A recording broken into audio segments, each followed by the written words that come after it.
Welcome to Super Skarmory's Pokemon Diamond Walkthrough. It's time for the final battle.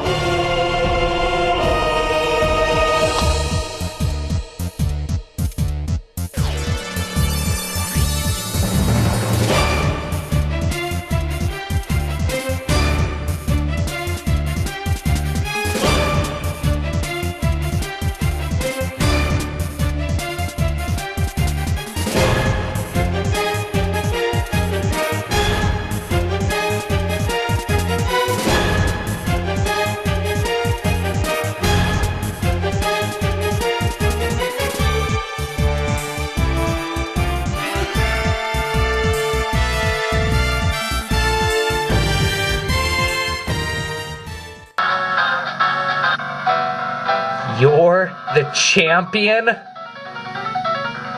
Cynthia is the champion? All this time, it was Cynthia who's the champion? Oh, big news.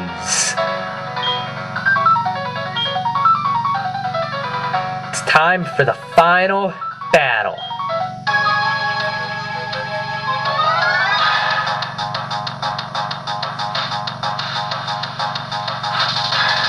Cynthia, 6 Pokemon, and 1 tough champion. Starts off with Spiritomb.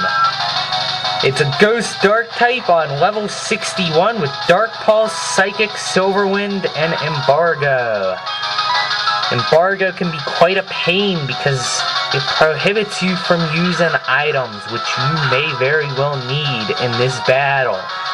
It is a tough challenge. All of her Pokemon are well above level 60. And she is going to give you a really tough fight. However, I find one advantage. The fact that she uses all sorts of Pokemon and not one specific type actually helps, because then you could swap out and use stuff that's effective. That's one thing I kind of found good about the champion, because if a trainer uses one type and it knocks out the only Pokemon that you could do damage against, well then you're kind of safe, or you're kind of in trouble. But with this you can use all sorts of Pokemon. This thing is annoying. This is probably, even though it's her lowest, well no, it's her second lowest leveled Pokemon, it's probably her most annoying Pokemon. It's just got no weaknesses. None.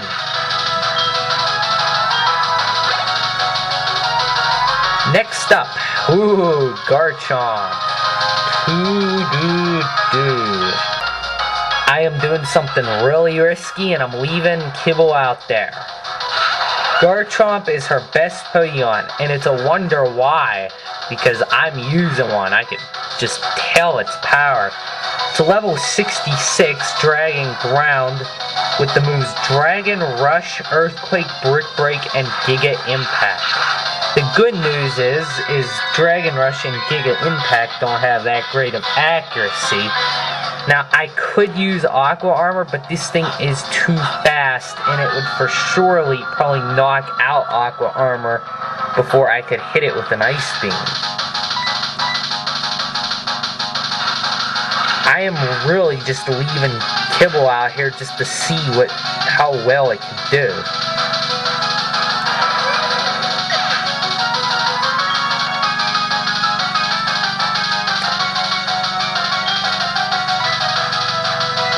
Well, let's see if Aqua Armor could survive an Earthquake or Brick Break or Giga Impact or any of those moves. I know Ice Beam shouldn't... Oh, it must... I knew that. I knew that. Yep, I knew that. I planned it that way.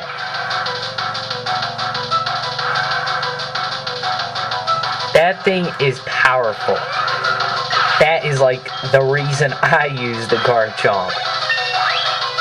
Really strong. Gastrodon.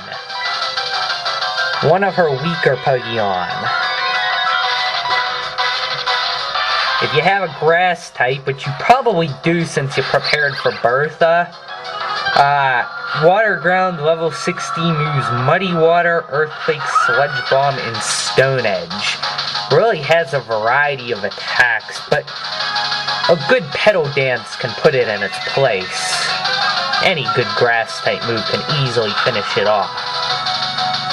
And just so you know, this is a Gastrodon from the west side of Sinnoh, not the east side, which that's just a completely minor detail.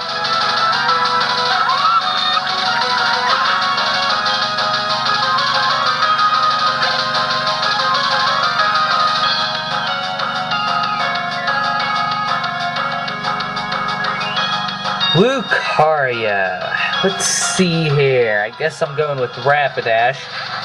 It's Fight and Steel, you should know that. Level 63 with the moves Aurora Sphere, Dragon Pulse, Psychic, and Earthquake. It is well equipped against fire types, and you need to be very careful. And I am taking a risk with a move that has low accuracy. It's very strong. Of course, after Maylene, you should know how to do it. How did it survive? Oh, saved by the burn. That is luck. If I had to refilm this, I wouldn't get that burn.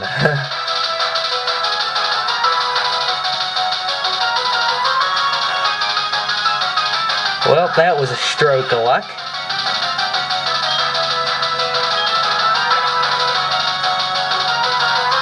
Milotic.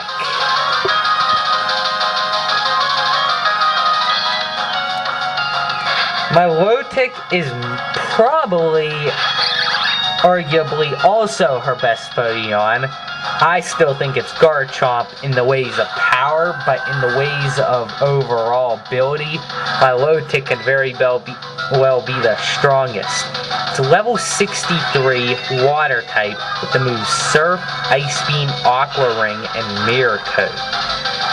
And I'm really risking it with Petal Dance because Mirror Coat is just gonna reflect those moves. Yep. Rose Petal doesn't stand a chance. It can't survive. It's a very cruel move. Very strong.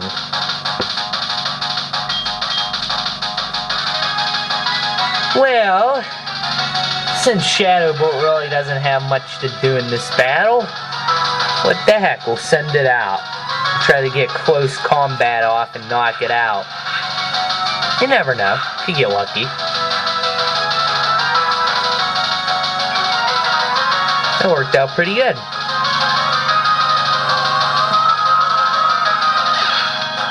One last Pokemon left, and it's actually her weakest of all her Pokemon. It's her Roserade.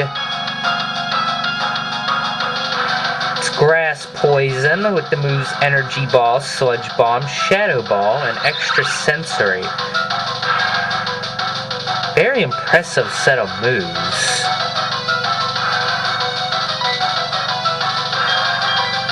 I'm only leaving Shadow Ball out there because maybe I could get lucky with an Aerial Ace. It could knock it out because Shadow Ball does, I think it has a higher attack stat than it does have hit points, which is very powerful. Though it's her weakest, don't underestimate it, it still is very powerful. And that should be a given.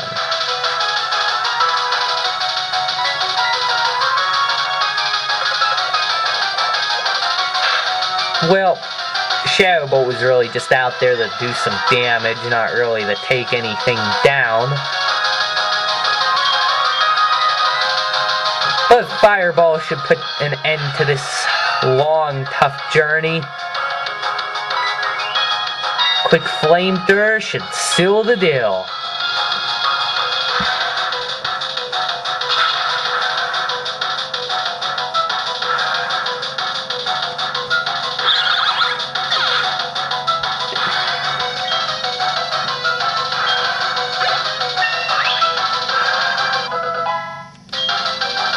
Dramatic music.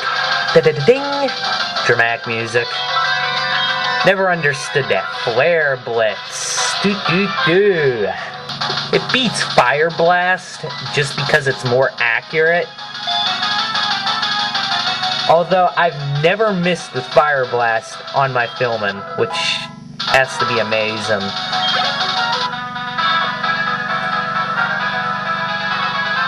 Just a few minutes ago, I was the most powerful challenger, and now I'm the toughest of all trainers.